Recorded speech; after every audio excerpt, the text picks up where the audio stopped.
Assalamualaikum warahmatullahi wabarakatuh. Di sini kami dari kelompok 2 yang beranggotakan Siti Mahira Alfarina dan saya sendiri Silvira Madonna. Dalam video kali ini kami akan membahas tentang interaksi obat terhadap makanan pada pasien hipertensi. Di dalam video ini kami memenuhi tugas farmakologi.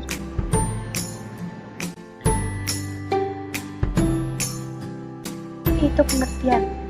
Interaksi obat dapat didefinisikan sebagai fenomena yang terjadi ketika efek atau farmakokinetik dari obat diubah oleh pemberian sebelumnya atau pemberian bersamaan dengan obat kedua. Interaksi obat merupakan drug-related problem atau DRP yang dapat mempengaruhi respon tubuh terhadap pengobatan. Hasilnya berupa peningkatan atau penurunan efek yang dapat mempengaruhi outcome terapi pasien. Definisi hipertensi adalah kenaikan tekanan darah arteri, di mana tekanan darah diastolik lebih dari sama dengan 90 mmHg dan tekanan darah diastoliknya lebih dari sama dengan 140 mmHg. Hipertensi juga merupakan penyakit degeneratif yang dimana merupakan suatu penyakit akibat proses kemunduran fungsi sel tubuh, seiring dengan bertambahnya usia dan merupakan peningkatan darah abnormal yang dapat menjadi penyebab utama timbulnya penyakit kardiovaskular. Hipertensi juga adalah salah satu penyakit kardiovaskular dengan kematian tertinggi. Sebanyak 1 miliar orang di dunia atau 1 dari 4 orang dewasa menderita penyakit ini.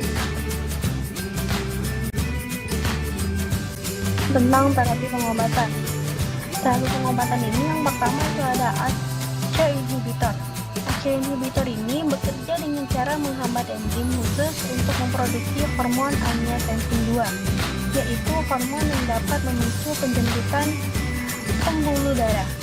Contoh ACE inhibitor ini adalah yang pertama ada benazepril, bentuk obatnya tablet dan merek dagangnya juga ada. Dan kedua itu ada captopril, bentuk obatnya tablet, merek dagangnya yaitu seperti Alpha. Yang ketiga, enalapril. Bentuk obatnya seperti tablet, merek dagangnya seperti Tenach. Yang keempat, enalapril. Bentuk obatnya tablet, merek dagangnya Tenach Tenatan. Nah, yang kedua selain ACE inhibitor yaitu ada alpha-2 reseptor agonis. Nah, alpha-2 reseptor agonis ini bekerja dengan cara menekan aktivitas jaringan yang memproduksi hormon adrenalin, sehingga tekanan darah turun. Contoh alpha-2 reseptor agonis ini yang pertama itu ada methyldopa, bentuk obatnya tablet, merek dagangnya Dopamex. Yang kedua ada clonidine, bentuk obatnya tablet dan suntik, merek dagangnya Catapres dan Condin.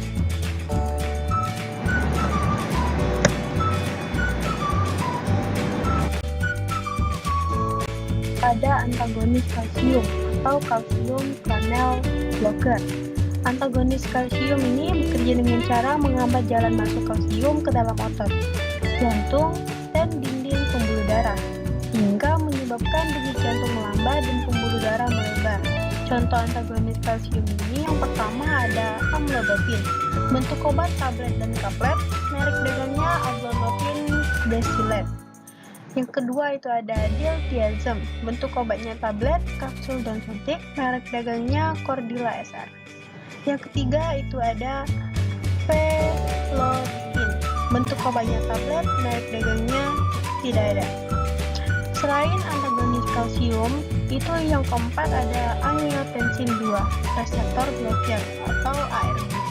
ARB ini bekerja dengan cara menghambat peningkatan angiotensin II, sehingga pembuluh darah melebar dan tekanan darah pun menurun. Jenis-jenis obat ARB ini yang pertama itu ada candesatan, bentuk obatnya tablet, merek dagangnya Blofresh Plus. Yang kedua itu ada eprosartan, bentuk obatnya tablet, merek dagangnya Tervetan. Yang ketiga itu ada irbesartan, bentuk obatnya tablet, merek dagangnya Aprovol. Yang keempat itu ada losartan, bentuk obatnya tablet, merek dagangnya Angioten. Yang kelima itu ada losartan, bentuk obatnya tablet, merek dagangnya Angioten.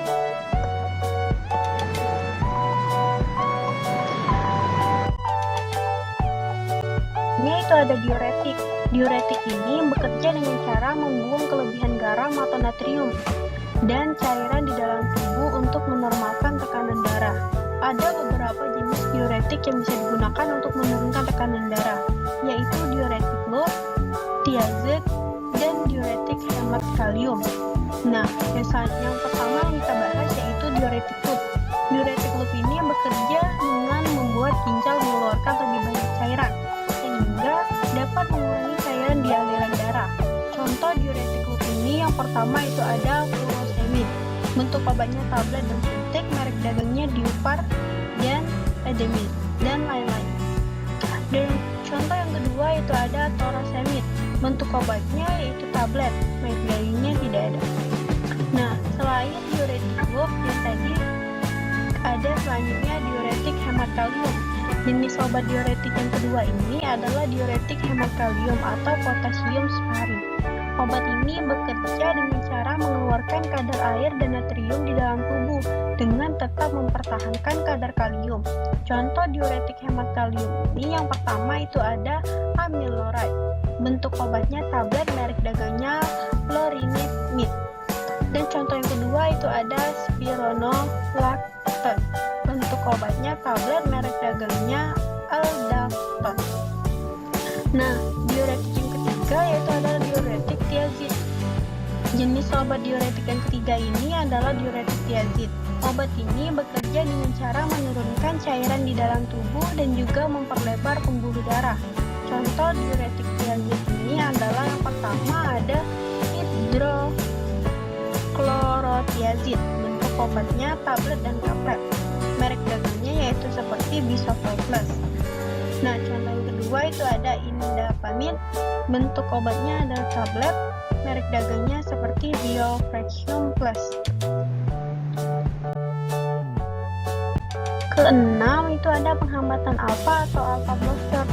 Penghambatan alfa ini bekerja dengan cara menghambat hormon katekolamin agar tidak mengikat dengan reseptor alfa. Cara kerja ini akan membantu sirkulasi darah lebih lancar, jantung berdenyut secara normal dan tekanan darah pun menurun. Contoh penghambatan alfa adalah doxazosin. Bentuk obatnya tablet, merek dagangnya seperti Cardera.